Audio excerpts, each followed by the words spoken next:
বেশি নয়, মাত্র 2 কোটি টাকার কি অফার, বলে? তাও আবার দল ভাঙানোর জন্য নয়, জাস্ট বসে যাওয়ার জন্য। ভাবুন একবার, একটা অদ্ভুত কল রেকর্ড হাতে এসছে আজকে আমার, আনকাট কল রেকর্ড, মন দিয়ে শুনবেন, একটা জায়গাও মিস করবেন না, ঠিক আছে? চলুন শুনুন তাহলে।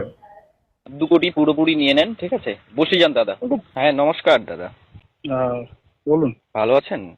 হ্যাঁ, ভালো আছি। কে বলছেন? আপনি ইমতিয়াজ মোল্লা কথা বলছেন তো?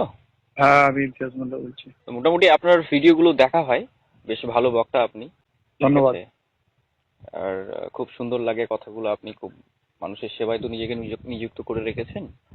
চেষ্টা করি। একদম একদম একদম। তো মোটামুটি দাদা এখন আপনি ফারাক্কা থেকে দাঁড়াচ্ছেন তো, না? ফারাক্কা থেকে আমি ফাইট করছি। কি মনে হয় জিতে পারবেন? দেখুন, জেতা হারার কথা সুনির্দিষ্টভাবে বলা তার পক্ষে সম্ভব না। জেতার জন্য লড়ছি, সবাই জেতার জন্য লড়ে। 4 তারিখে বোঝা যাবে কি হবে। আহ, কিন্তু যতটুকু আমাদের মনে হয়, আমার মনে হয় একটু 30। তাড়াতাড়ি বলবেন, ইলেকশন চলছে তো, হ্যাঁ, এত সময় নেই কথা বলার দীর্ঘ। তাড়াতাড়ি করুন। কি অ্যাকচুয়ালি বলবেন বলুন। আপনার ভক্ত দাদা, ঠিক আছে? আপনার কথাগুলো ভালো লাগে, একটু আগেই বললাম না? আপনার কথাবার্তাও ধন্যবাদ ভালো লাগে, ধন্যবাদ, সবকিছু। ভালো থাকবেন। হুম তো যেটা বলছিলাম, হুম মোটামুটি ফারাক্কা থেকে তো আশা করছি 30-35 হাজারে আপনি গিয়ে আটকে যাবেন, জিততে পারবেন না দাদা? সেটা তো সময় বুঝবে। আমি নিজেও বলতে পারবো না এখন 30,000 35,000 পাবো না 50,000 পাবো, হ্যাঁ, না তার থেকে কম পাবো। এইটা আগাম বলা খুব অ্যাসেসমেন্ট করা খুব। দেখুন, আমরা তবে হ্যাঁ, ফিল্ডে আছি। মানুষ ভালোবাসে। বাকি পলিটিশিয়ানদের যেমন লোক ঘৃণা করে, সেই তুলনায় মানুষ আমাকে ভালোবাসে। সে যে দলই করুক, আমার সঙ্গে সদ্ভাব রাখে, হাত মেলায়, গল্প করে, চা খাওয়ায়, ছবি তোলে। আমি একটা ডিফারেন্ট ক্যারেক্টার। একদমই তাই, নিঃসন্দেহে আপনি ভালো ভোট মানুষ। ভোট কি হবে সেটা পরের কথা। তো আমরা তো ফিল্ডে আছি দাদা, আমরা হুম, বুঝি ব্যাপারটা। ইন্টারনাল হুম। এটা খবর আছে, আপনি মোটামুটি জিততে পারবেন না দাদা, 30-35-এ গিয়ে আটকে যাবেন। তো একটা প্রপোজাল ছিল আপনি আপনাকে কি দেওয়ার। আইবির লোক? ঠিক আইবির লোক না এত না, এটা সুনির্দিষ্ট করে বলছেন। এটা এটা এটা এটা জানার দরকার নেই, যেটা আমার প্রপোজাল আছে একটু বোঝার চেষ্টা করুন। কি প্রপোজাল এটা আছে? এটাই ভালো হবে, আপনি বসে যান দাদা, বসে বিজেপি যাবে? বেরিয়ে যাবে ওখান থেকে। হ্যাঁ হ্যাঁ, আপনি বসে যান। বিজেপি বেশি যাবে তো বাকি দলগুলোকে গিয়ে বলুন, হ্যাঁ, তারা বসে যাক। আমি আমি এখানে 1 বছর, আমি 1 বছর এই মাটিতে পড়ে আছি এবং 14 বছর ধরে যাতায়াত। এখানকার মানুষের যে কি কষ্ট আপনার মনে হয় আইডিয়া নেই।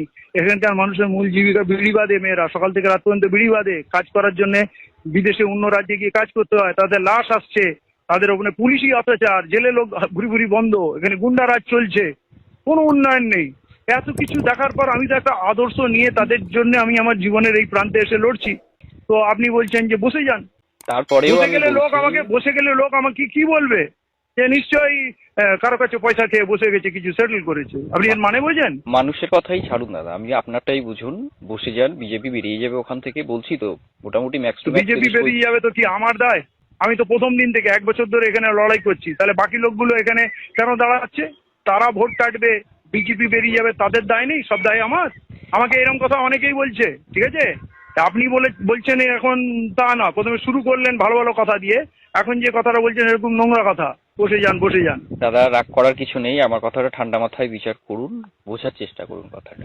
আপনি কি বুঝবো হচ্ছে? একটা আহ, মিলজুল করে একটা নেগোসিয়েশনে আসুন, ঠিক আছে? কত লাগবে বলুন, 50 মানে দিয়ে দিচ্ছি, 50-এর মতো, ঠিক আছে? আপনি বসে যান দাদা। আপনি কোন পার্টি থেকে বলছেন?